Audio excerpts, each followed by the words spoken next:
Jefe de gabinete del gobierno pasado, el doctor Alberto Fernández, quizá despechado por un desacierto, por un desentendimiento político con el gobierno de turno, el 20 de junio de 2013 fue entrevistado en un programa que se llama El Juego Limpio por el conocido periodista Nelson Castro, y allí el doctor Alberto Fernández, que tiene apariciones reiteradas donde siempre trata de distinguir que una situación era la del presidente Kirchner y otra cosa es lo que pasó después que él se falleció, pero tratando de defenderlo al doctor Kirchner, comentó esto que lo voy a leer textualmente. Le dijo así al entrevistador: yo he visto a Kirchner seleccionar a esos jueces, se refería a los jueces de la Corte, ¿no? Seleccionar a esos jueces. Yo he visto a Kirchner reunirse con ellos antes de ser designados. Váyase viendo esto, ¿no? Antes de ser designados. No me lo contó nadie, estuve en todas las reuniones y lo que Kirchner les decía es: ustedes están para actuar con total independencia. Esto no parece nada mal. Nunca van a llamar de la Casa de Gobierno. Así era y no estoy mintiendo. Vayan y pregúntenle a cualquier juez de la Corte. Pero acá viene otro tema y dice: sin embargo, Kirchner le dijo que nadie los va a molestar, pero yo tengo dos problemas, le dice Kirchner. Tengo dos problemas que para mí son problemas de Estado: los derechos humanos y la dolarización de la economía. Salvo esos dos temas que se están ventilando en la justicia, la verdad es que nosotros no tenemos ningún interés en ningún tema. Esos temas nos preocupan porque son política de Estado. Esto fue lo que le dijo el presidente Kirchner a los candidatos previo una maniobra gigante con un montón de operadores para limpiar la corte de los anteriores ministros. De manera tal que esto fue una decisión en conjunto, pero el tema no se agotó aquí.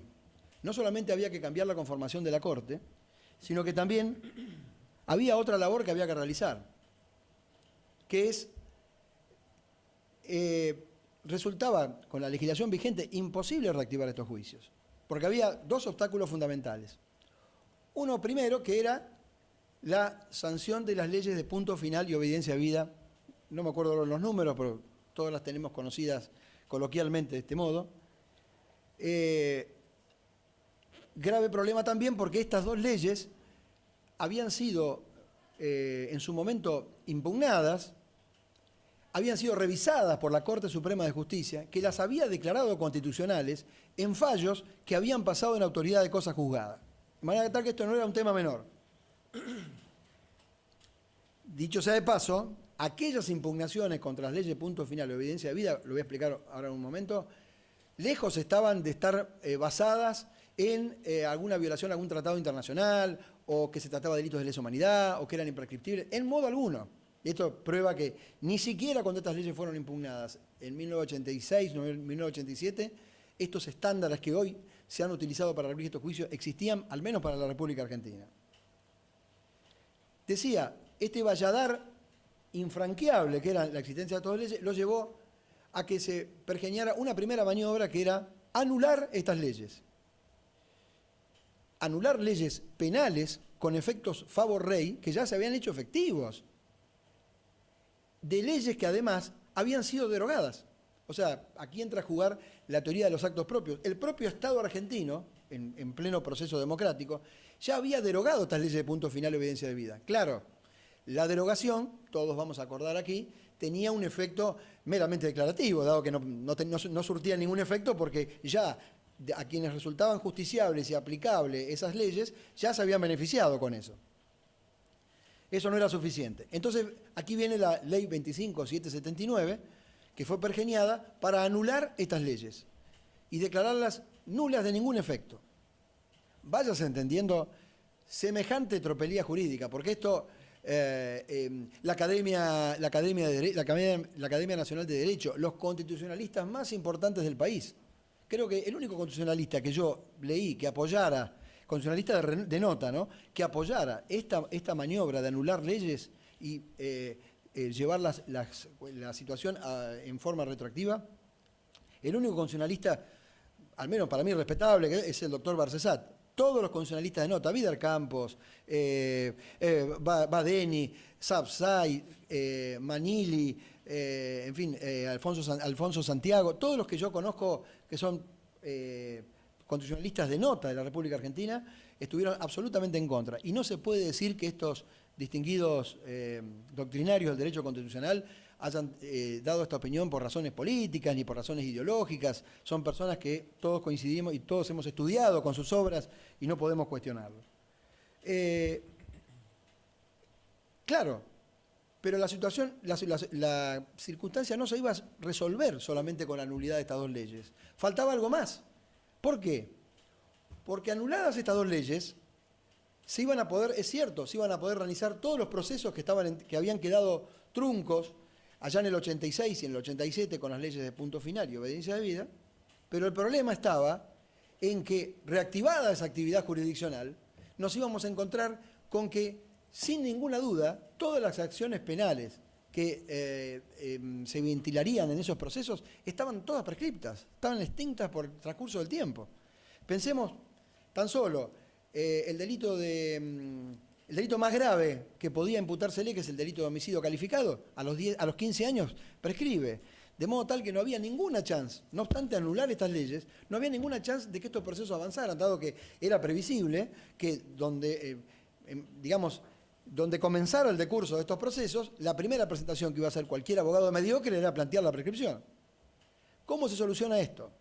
Y esto fue una maniobra orquestada, cambios de jueces de la Corte, proyectos de ley y, sobre todo, esto que les voy a relatar ahora. ¿Cuál era el problema que existía? Existe un tratado, una convención que se suele invocar en estos procesos como fundamento para su sustento, que es la Convención Internacional sobre Imprescriptibilidad de Delitos de Lesa Humanidad y Crímenes de Guerra, que data del año 1968. Esta convención, que tiene un artículo que aparte es de una redacción confusa, que dice que los delitos de lesa humanidad son imprescriptibles sin importar cuándo fueron cometidos,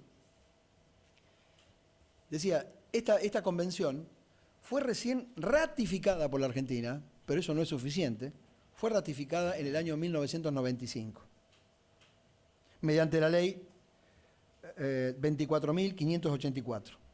Claro, pero esto no era suficiente, porque la propia convención fijó cuáles eran las pautas para la vigencia para los estados participantes. ¿Qué tenía que hacer los estados participantes para que esa convención sea ley?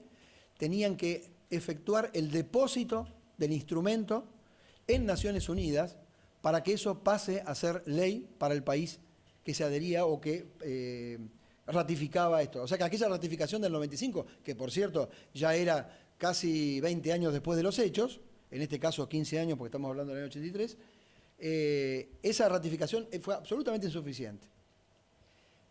Pruebas al canto.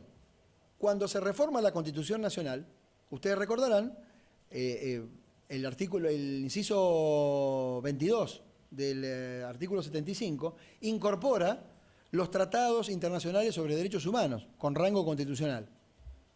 ¡Qué casualidad! La Convención Internacional sobre Imprescriptibilidad de Delitos de Lesa Humanidad y Crímenes de Guerra no integró ese inciso 22. No está, pero por la sencilla razón que no existía esa norma. Eso era una convención que la Argentina había participado, pero que inclusive la ratifica después de la reforma constitucional, porque en el año 95, cuando la ratifica como el tratado, ya la Constitución ya había sido reformada. De modo tal que, por esa razón y no por un olvido, es que esa convención no integra. Y vaya a ser importante esa convención. Era sumamente importante en materia de derechos humanos. Sin embargo, no fue incluida porque no era ley para la Argentina. Advertido la presidencia de Kirchner de esta situación, hace los siguientes pasos. Se dan cuenta, advierten, que faltaba hacer el depósito. Y recién, mediante el decreto 579/03, obviamente en el año 2003, hacen el depósito. A partir de ese momento pasaba a ser ley para la República Argentina. Ahora bien, esta adhesión entonces se produce, decía, el 13 de agosto del 2003, recién ahí.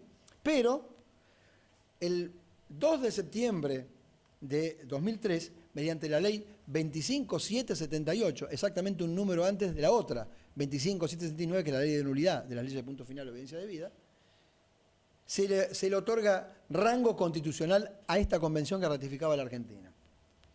Esto demuestra groseramente que se trata de un estándar jurídico que por cierto es encomiable, porque esto es una cosa que a veces no queda del todo claro.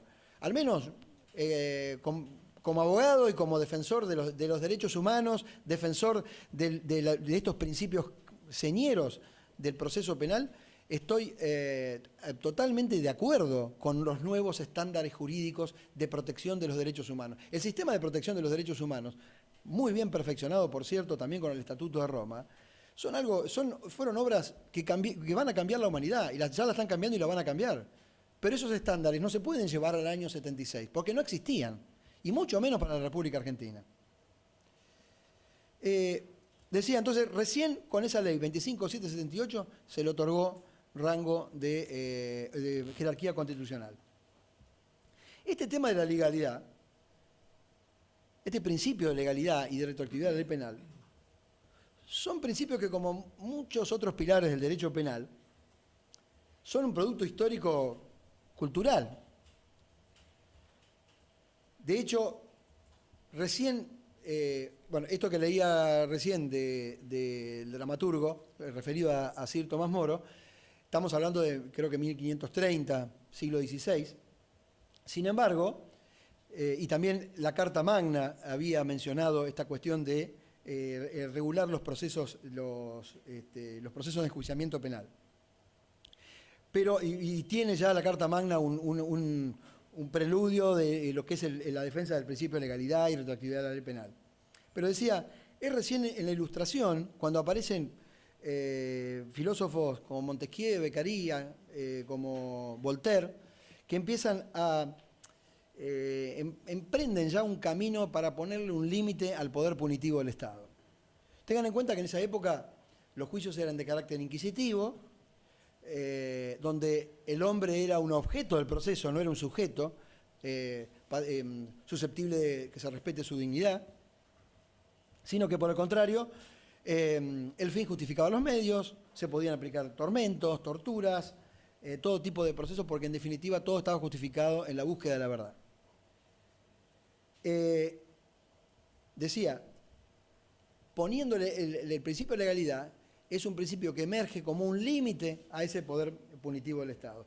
Más otros principios, el principio de inocencia, el principio del non bis in idem, el principio del doble conforme, han sido todos principios que han ido progresando y han llevado a que cuanto más se pueda poner un límite al poder punitivo del Estado.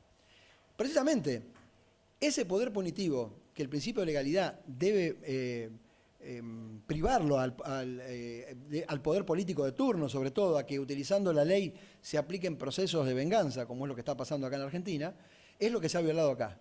Es justamente, como el fin justifica los medios y como se ha impuesto una idea que estos juicios se tienen que hacer sí o sí, pese a que pasaron 40 años y pese a que, por ejemplo, mi asistido no tiene ninguna culpa de que estos juicios no se hicieron en su momento. ¿Qué fija